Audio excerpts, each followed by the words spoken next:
ngo bibaza ko hoba hari igihe cy'isaha 8 z'ijoro. Hose rero ivyakozwe ni bimwe.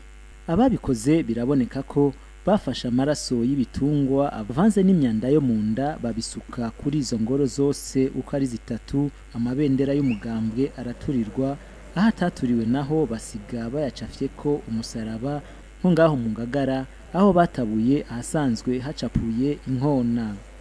None ivyo vyoba vyakozwe nande? Mbaza umutima Renova arongoye umugambwe CNDD-FDD muri komine ya Kinindo akibaza abakoze ivyo nico bashaka gushikako. Kubwiwe rero abo bantu akabita abagizi ba nabi. Ubwo mu bisanzwe ngaha mu Kinindo tubana mu mahoro n'umutekano n'indi migambwe.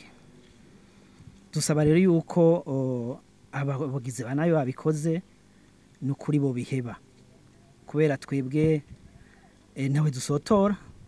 Gaspard Nimbona arongoye umugambwe CNDD-FDD muri komine ya Ngagara we abanza kwita ivyo bintu ko ari ugusotorana.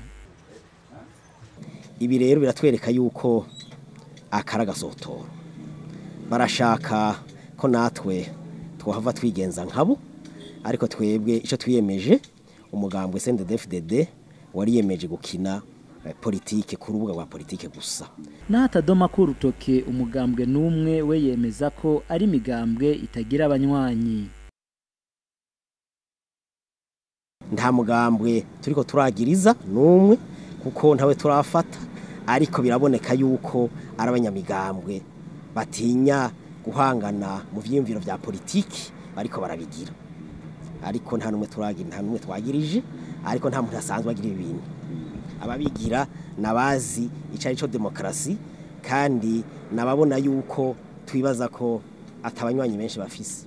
Eka na Jacqueline Nahimana arongoye umugambwe CNDD-FDD muri komine ya Nyakabiga avuga nkuko nyene ko arabatinya ibikorwa by'umugambwe CNDD-FDD.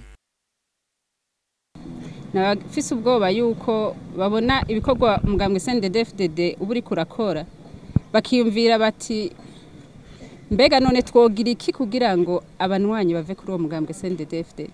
Tireka tugire ibi vy'iterabwoba kugira ngo bamwe abari bawufise ku mutima bawuveko.